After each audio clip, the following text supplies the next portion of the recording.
Hello, it's your average white male here, and welcome to Far Cry 6. Far Cry 6 is yet another mass-produced AAA video game by Ubisoft, who are responsible for other big titles such as Hooters Road Trip. No way, what?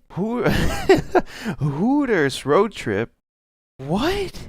Now, Far Cry 6 is another standard conveyor belt mass-produced pile of warm dog shit as the next AAA video game. But hey, at least it features Gus Fring from Breaking Bad. Now Gus here is a very naughty boy and decided to funnel his profits from Los Polos Hermanos into creating his own fictional island and fascist movement to control it. And that is pretty much the plot for Far Cry 6. I mean, the game was on sale on Steam and I just bought it because I was bored and I wanted to make a video on it, because why the hell not? So without taking too much up of your time on this intro, here is why Far Cry 6 is pretty cringe.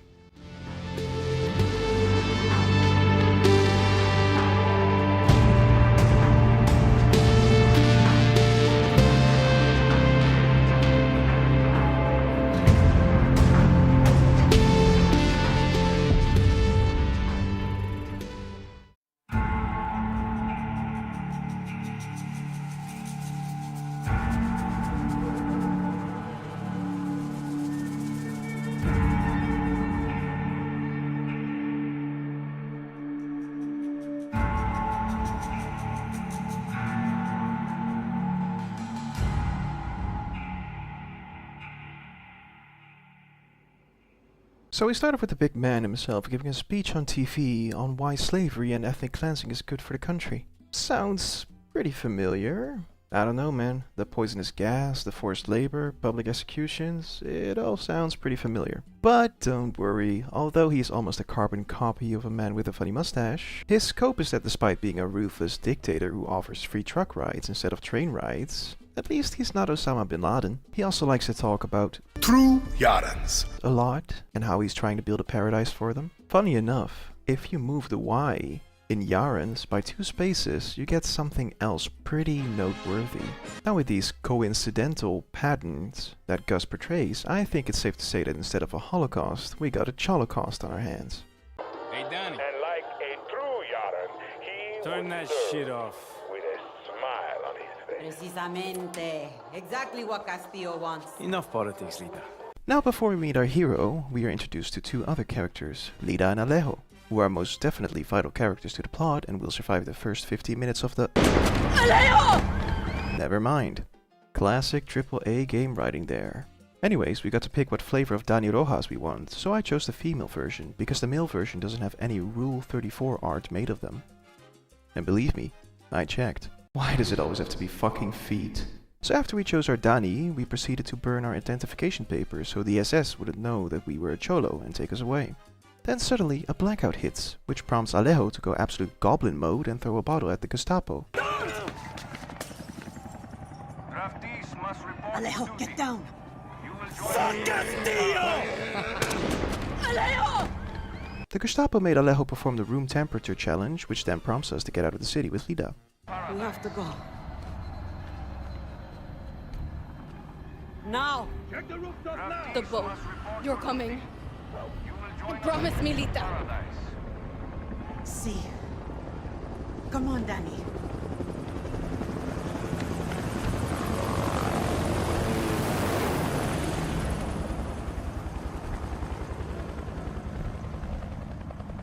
And so we are finally given control over Dani, which bugged out immediately and I was stuck in place, not being able to move. Oh boy, we're off to a great start. Thankfully, a helpful Gestapo officer put me out of my misery so I could load in again, making me actually able to move. I guess not all Nazis were that bad. So now you were escaping the city in your classic over-the-top intro sequence to a game that I speedran because I couldn't give less of a fuck. Seriously, all AAA games do this. So allow me to skip this until we get to some actual worthy content. We finally reached the boat, where we are supposed to escape. The kind man with a machete led us onto the boat, after performing the good old kids these days on a random teenager. We help the kid back up and get into the boat, where the teen gives us a Pokemon card. Is it a Charizard? No, it's a shitlet. Lida then tells us that apes together strong and wants us to join the revolution, but got interrupted when the boat suddenly rocked. I wonder who it could be. Surprise, surprise, it is the big dick viewer who suddenly gave a speech about his dad who no one fucking asked for. Before he was El Presidente, mi papa loved to fish. We would go out on a boat, just like this. And we would catch the fish, and then release them. He would say, it's not always about your stomach, mijo. It's about the challenge. Except when he caught a big, fat, juicy marlin, he was too proud to let that fish go. Sic Tirano! You have poisoned Yara! You have poisoned your soul! Now, to put a surprise on top of a surprise, it turned out that the teen who ate absolute shit before was the viewer's son, Diego, who also wanted to escape Yara. The viewer then takes Diego away, and because I didn't give two shits about his speech, he then proceeds to turn the boat into a submarine. But since we are the main character, there is no way in hell we'll just die here and then the credits just start rolling.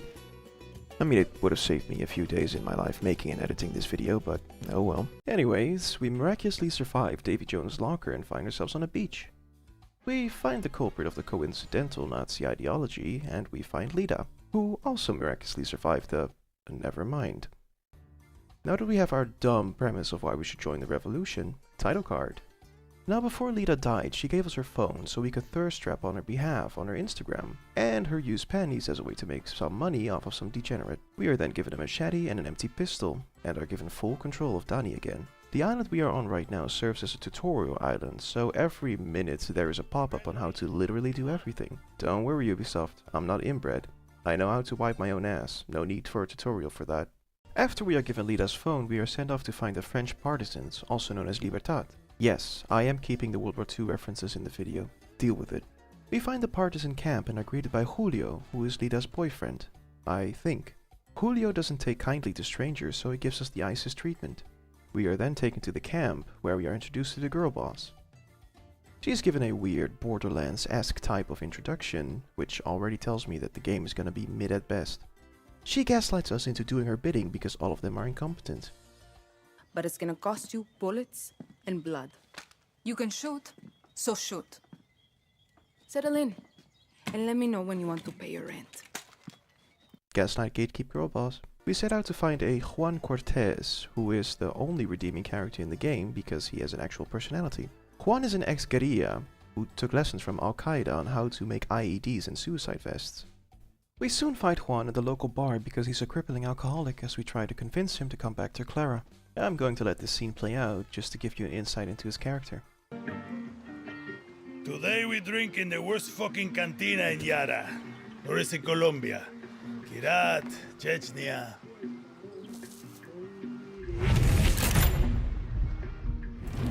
Leave the bottle. Less work for you. De nada. Guapo, you listen. Rule 16. A guerrillero's revolution never ends. Always another war, another cantina, another ugly bartender. Juan Cortez? What do you think gave it away, Guapo?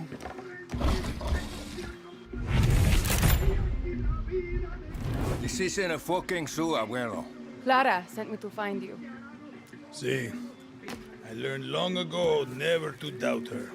You will too. Hey, I know you. Don't think so. Yeah, I know you. It's like I'm looking at a mirror, Guapo. What are you talking about? Those eyes, guerrilla. You got a taste. You convince yourself you're a hero, but you wake up a junkie, just like Juan Cortez. This is a fucking waste of time. Can you whistle? What? Nah, you can't whistle. Coño! Fala, venga! You fucking rat. You're worth more dead anyway.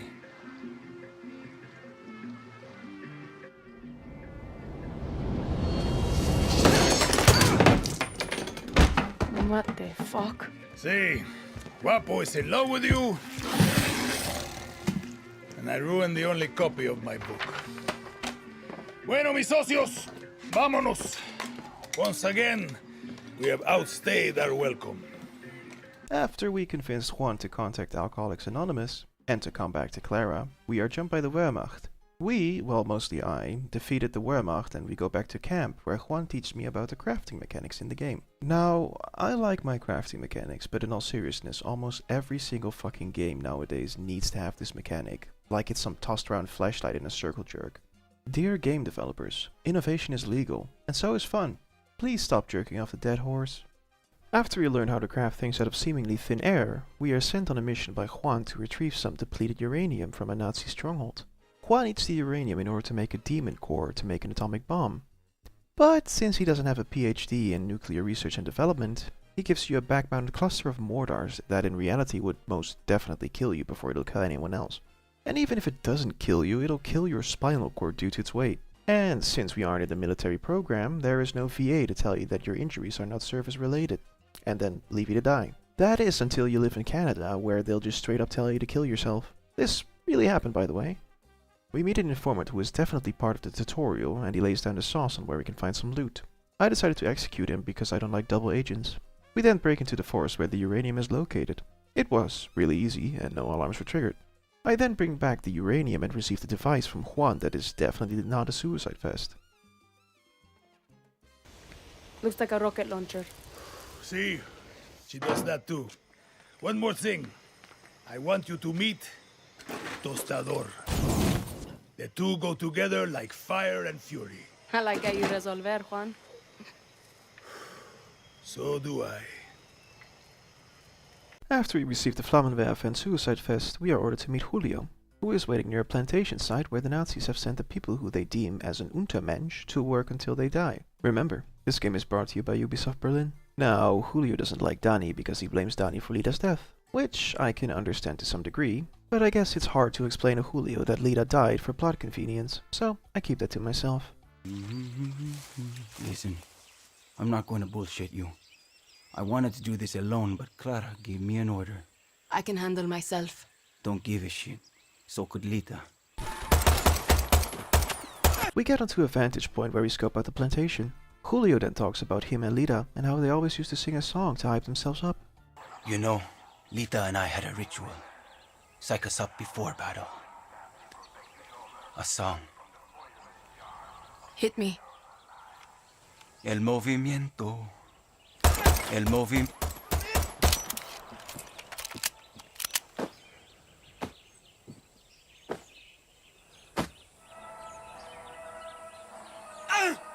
The song is an alternate version of Bella Ciao, which is a real song by the way. A song the Italian partisans sang during World War II while they fought the Nazi occupation in Italy. Julio tried to sing it to me, but I didn't want to hear it. So anyways, the game gets really cookie cutter standard from here when it comes to missions. And there was not much to talk about since we are still on the tutorial island. So allow me to give you a quick rundown of what happens before you get to the climax of leaving the tutorial island. The next mission: talk to fishermen, then kill a high value target. Kill target, complete mission. Next mission: destroy an anti-air battery, which I already did off camera, so we can skip that altogether. Like I said, it really wasn't interesting. It was just go here, kill this, go here, destroy that. And like that's literally like the entire fucking trademark of Ubisoft, you know. Ubisoft games, I mean, at least. You just do shit that waste your time, and then that's that. So yeah, on to the climax. You want us to take down Anton's ships? We're goddamn fishermen. Then leave us to die again, compay.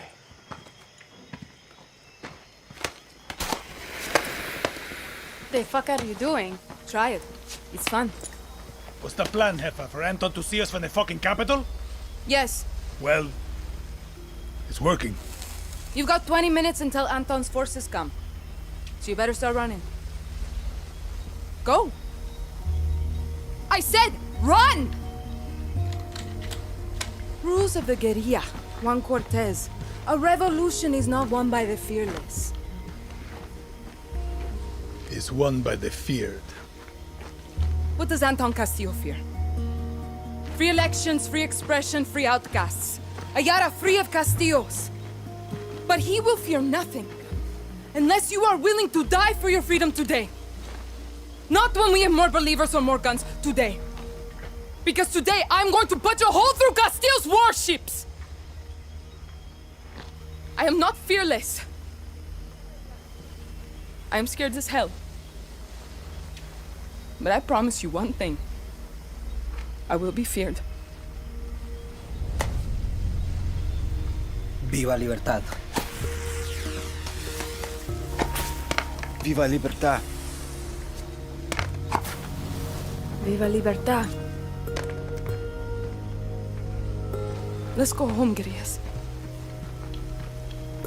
Does she know what she's doing? Who cares, Danny? She knows what we need. See you from the sky, guerrilla. Thank you for your very brave speech, Clara. If only you would actually do something and not let me and a select few others do all the work while you cower and wait until it's over to then come pick me up in a dinghy. Punch a hole through Castillo's ships. More like sitting on your ass fingering yourself because you won that shower argument. So anyways, we head over onto the lighthouse where we will meet Julio, who is already in position for the attack. Juan is also ready, but will wait for shit to pop off to then help us in his helicopter. And then there's me, the entire backbone of this operation. Ladies and gentlemen, welcome to the few last strokes until the climax. Now, a quick question. Who would win?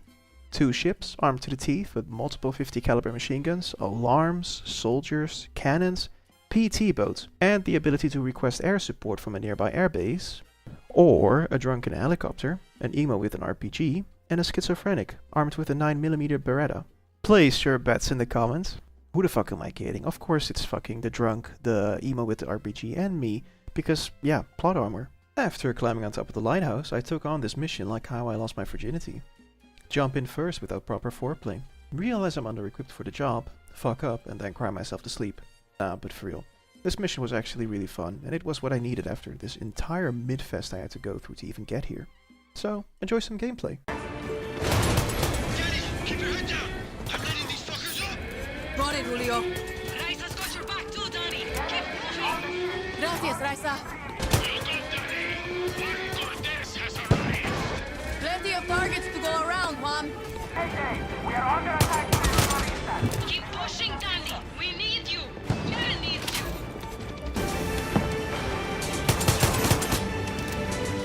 They're throwing everything they have at you. They're scared. Not the vibe I'm getting. Are we done?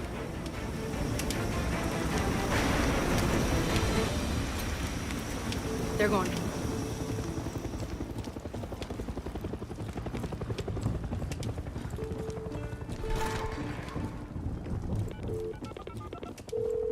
Clara, it's over. Let's get the fuck out of here. We couldn't have done it without you, Danny. Correction, Clara. Without Danny, you wouldn't even be able to wipe your own ass.